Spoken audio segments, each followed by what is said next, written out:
So good afternoon and welcome to today's Uplift with Vision. I'm Reverend Jeanne, and it's my delight to join you once again this month for the Uplift and to just join together heart to heart through technology, right?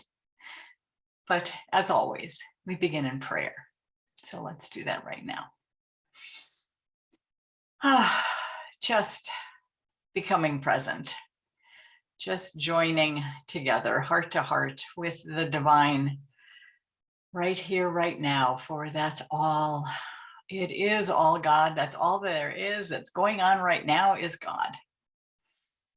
In and through and as each one of us. And so we join together in this love, in this divine moment together, knowing that we are absolutely held and guided and protected by that divine source that is God right here, right now. And I am just so grateful for this opportunity to come together, to know this together, to be this together. And so I know that it is good, and I simply allow it to be. And so it is. Yeah. So, well, do you feel it? Spring is in the air, right? The days are getting longer, the trees are beginning to blossom, the plants are peeking up out of the soil, and the flowers are blooming. And in addition, there's the vaccine getting into people's arms and reducing the intensity of the pandemic that is showing signs that the long, dark isolation may be coming to an end soon. Yay, yay. But just as we begin to breathe a sigh of relief and allow our vision to rise a little, as well as our spirits, there are also some big questions looming on the horizon, right? Questions like, well, how much can we go back to what was? How much has been irrevocably changed? And more importantly, how have we been irrevocably changed? And how can we use this experience of the past year to live and be more of what we're meant to be? That's the ultimate question, isn't it? Here it is. What is Spirit's highest idea of itself as me? That's the big question. And that's the question, really, that we live throughout our lives. Right? So that's what I'd like to reflect on today. How to become comfortable living in the question. Because the truth is, our lives are transformed and expanded when we open to the highest idea for our lives. So how do we catch Spirit's vision? Well, one of the best ways that I know of is through a process called visioning. Now, visioning is different from visualizing. When we visualize something like our ideal life, that picture is based on past experiences or something that we've seen in the past, maybe in someone else's life. And so we project it into the future. But, we can only visualize what we know. So it's an extension of our past, maybe with a new, happier face, but it's still built on the old. Visioning, on the other hand, is the process of opening to something brand new, never before known or experienced. And it takes being in a receptive place to catch the vision that's beyond the mind and past experiences. In case you're not familiar with visioning, here's a brief description. You know, it's a meditative practice where we set aside preconceived ideas and become a space of deep listening to the divine wisdom within. And in that silence, we pose a series of clarifying questions. They may come as words or phrases or images and symbols, sounds, feelings, sensations, or just more silence. But that's what we're allowing to come forward into our awareness. It's an intention to realize the highest, most expansive possibility of any project or organization or venture in our lives. So through visioning, we move our human selves out of the way and allow the inflow of the divine vision into our experience. You know, personally, I'm deep in the process of visioning right now because I'm moving into the next stage in my life called retirement. Although, as Ken Gordon calls it, rewirement. I think I like that better.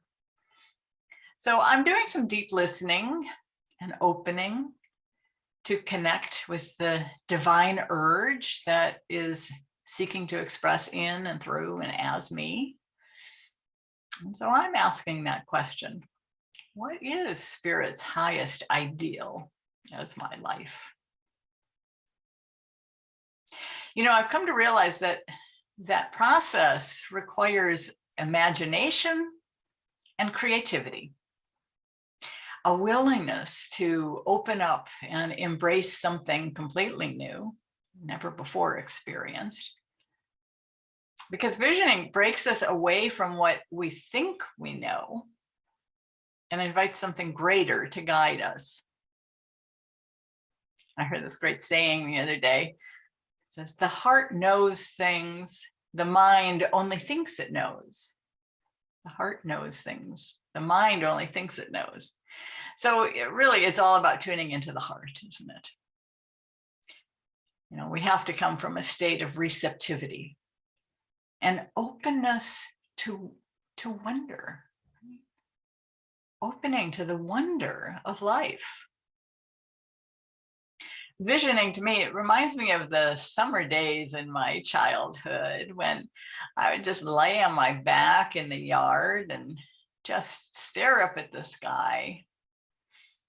My mind open and still, just taking it all in, you know, the way that kids do. And I remember feeling the wonder, that feeling of wonder at the endless blue sky that was above me, beyond all limitations and encompassing all, even tiny little me. You know, that experience is a real touchstone for me. When I think about spirit and this divine life and how spirit just breathes us, holds us, supports us with infinite grace and supply, eternally, like the sky. And then there are the clouds in the sky, right? So fluffy and soft. I remember just delighting in finding the shapes that I would recognize, like a rabbit or a dog, and then watching how they would just dissolve in the breeze. You know, I see now that they really represent a wonderful analogy about the true illusion of appearances. You know, what seems so solid dissolves in time. Spirit taking on and releasing form, because in reality, infinite spirit in this finite mortal form is the truth. Sometimes, you know, the clouds would cross the sun and they would cause shadows or shade before moving on. And the warmth of the sun would return again. And, I think of the shadows are like the challenges and the difficulties that we face in life. And to remember that they're only temporary. I know they will move on, just like those clouds, and make way for the light, make way for the sun. The light, the truth that lies behind everything. Ernest Holmes writes this: through spiritual discernment, we see that we have within us a power that is greater than anything we shall ever contact, a power that can overcome every obstacle in our experience. I love that last line. It is that power that's within us that can overcome every obstacle in our experience. So living the question, right, also requires a childlike curiosity. It's a way of being that seeks out the new and different experiences. And yet we need to be willing and surprised by life, and surprised by ourselves through our self-discovery. Life is ever expanding, seeking more and greater and deeper learning. Albert Einstein once said, "I have no special talents. I am only passionately curious." Imagine that. Albert Einstein thinks that he has no special talents, but to him, it was all about passionate curiosity. We learn through curiosity. It shifts our perspective and opens new awarenesses and heightens our experience in life. Can we become passionately curious about ourselves, about our reactions, about our desires? Right? Cultivate curiosity. It's also important to determine what is driving our desires. Is it our ego or is it spirit? And how do we tell the difference? Our ego's desires come from a place of scarcity. Right? It's backed by the fear of not enoughness. There's not enough out there. I'm not enough in here. And that creates an insatiable desire for more. It's all about just proving our worthiness.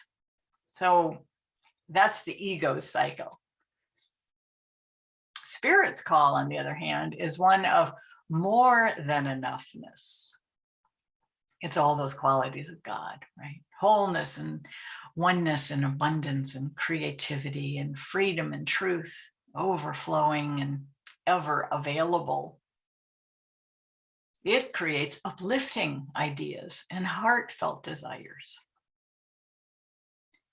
The more we live in the question, using our spiritual practices of meditation and prayer and visioning, the more we can let go of our personal agendas and ego cycles. And instead, we can align with cosmic consciousness and then experience a life of flow and manifest our desires for the good of all, really. Michael Beckwith is the founder of Agape, and he has a great example of this. He tells about an experiment where a scientist weighed a tub of soil and then added a small sapling to the tub. Then they watered and fertilized the plant and gave it sunlight. And in time, that sapling grew into a tree, tripling of its size. Right? So they removed the tree and transplanted it into the soil, into the ground. But then they took the tub and they weighed it again. And guess what? The weight of the tub didn't change at all. In other words, the tree didn't take anything from the soil.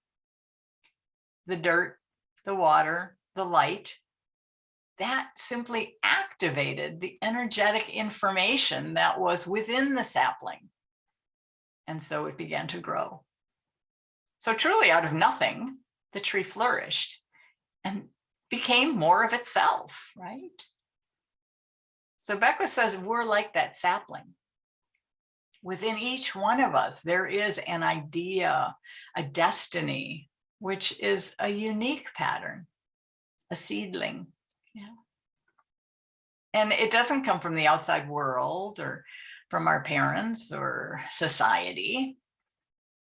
It comes from you, because it was planted even before you were born. When that idea is nurtured through spiritual practice, the idea, the grand idea that we each are, begins to unfold in ways that has never been known before, never been seen in the cosmos. The power is within each of us, and it is our destiny. Ernest Holmes says, God's creative power of mind is right here. We have as much of this power to use as we believe in and embody. The storehouse of nature is filled with infinite good, awaiting the touch of our awakened thought to bring forth into manifestation in our lives.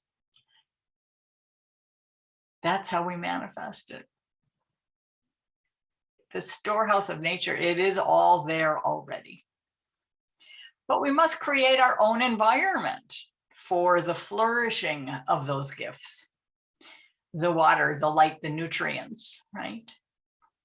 And we do that through our spiritual practice of meditating and praying and celebrating and loving and guarding our thoughts to keep high consciousness, right?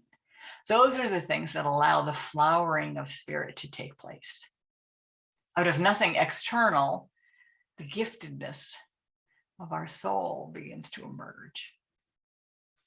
Michael Beckwith says, when your thoughts and actions begin to align with the imperatives of your soul, you enroll the full support of the universe. Unimagined possibilities begin to open up as you synchronize with the divine. Unimagined possibilities begin to open up as you synchronize with the divine. So whether you're challenged by others or by circumstances or by our own inner states, every challenge is simply there telling us that our soul, our essence, is seeking to express itself more completely, to love more deeply, to understand more fully, but it's meeting some resistance within us, right? A block, an old belief, something that's not aligned with the truth. And that's why the visioning process, within that, there's another question to consider. The question is, what do I need to release in order for this divine idea to flourish? What do I need to let go of in order to receive more? You know, for me right now, it's letting go of the safe, the familiar, the full-time job in order to open to more, to be available for a greater expression and service. Because ultimately, you know, the truth is we are not here just to manifest our own personal desires. We're here to be of service to each other, to create a world that works for everyone. And we're called in such a time as this to awaken humanity to its spiritual magnificence. That's what we're here about. We're here to be part of that collective evolution and awakening of the world. The collective evolution that moves us beyond the conditioned thinking of scarcity and fear and separation, and instead allows us to tap into that cosmic consciousness to catch Spirit's highest vision for our lives and recognize our part in the evolution of humanity. So So the larger, the ultimate question is, what is Spirit's highest idea for a world that works for everyone? And what am I to be, to do, to become in order for that vision to be fully realized? Yeah. Visioning is a powerful practice to lead us on this journey, to awaken to infinite possibilities for consciously creating a world that works for everyone. And it all begins with the question, right? The quest for a high idea. And then the openness and willingness to receive the highest vision. You know, the poet Rilke has this wonderful poem. It says, have patience with everything unresolved in your heart, and try to love the questions themselves as if they were locked in a room or books written in a very foreign language. Don't search for the answers, which could not be given to you now because you would not be able to live them. The point is to live everything. Live the questions now. Live the questions now. So that's my invitation to you this week, right? To ask a higher question, to live in a state of curiosity and remain open to the possibilities, to experience a life beyond your wildest imaginations and work in alignment with the highest good of all. So let's just ground these thoughts in affirmations and prayer. So I know there is only one power, one presence, one source, back of all things. It is the life, the love, the law of spirit, always and everywhere seeking a greater expression of itself, a greater expression of life, of love, of givingness. And I am one with this power and presence. It moves in and through, for, with, and as me in every aspect of my life. It guides and guards and directs my every activity. And as I know this for me, I absolutely know this for each person listening now. And for all people everywhere, for we are one. And so it is in this oneness and truth, I speak my word with strength and confidence. I know that we are open to the limitless possibilities that stretch out ahead of us. Now we open ourselves to new doors, new thoughts, new ways of being as we align with the deeper, the divine design, that unique pattern that we are each born as and with. And so as we live from a place of curiosity and openness and willingness, I know that infinite wisdom guides and reveals Spirit's highest vision for ourselves as each one of us. And I am just so grateful for this knowing,